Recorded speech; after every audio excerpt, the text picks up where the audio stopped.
I've worked in education my entire career and have been in Denver working in Denver for almost 18 years now in education, and I've worked directly with youth and families, and now I work with the adults who are working directly with youth and families. And so I think for me, education has been such a big piece of my story, and as the daughter of Thai, Chinese, Indonesian immigrants, I think that was always something that was really important in my family. I went to college and floundered for a bit, started in a community college route, and then eventually transferred into a four-year university. And I think just along the way, I wasn't really clear on like who I was or what I wanted to do or what the purpose was. And I think a big part of it was because I didn't have teachers that looked like me. I didn't see people who looked like me in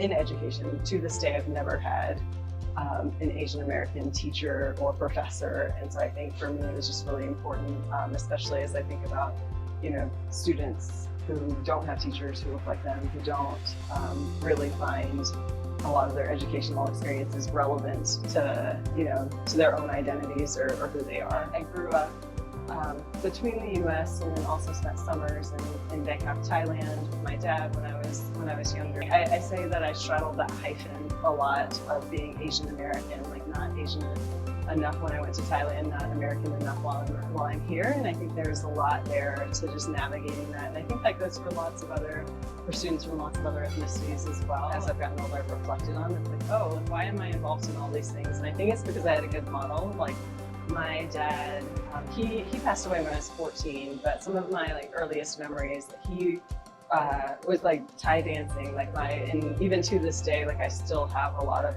Thai traditional dress from when I was a child, and I have some more recent Thai traditional dress that I that because it's something that I am really proud of and have maintained. As children, my sisters and I, we would celebrate Songkran, which is Thai New Year, with the Thai community. My dad was president of the Thai American Association of New Orleans.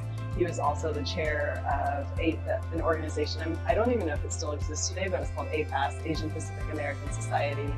And they put on a huge Pan-Asian festival, which reminds me a lot of Colorado Dragon Boat Festival, which happens every summer. I've lived here, in Denver for about 18 years now, and I've seen so much change. And I'm in the sense of the AAPI community really taking up space, which I love, because there are themes of invisibilization, of erasure, of history.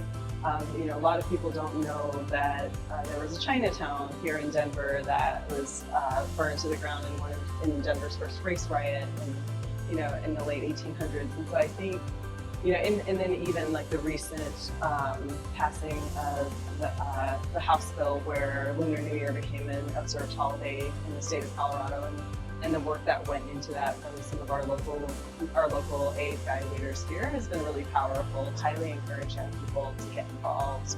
Encourage folks of all ages to get involved, to really think about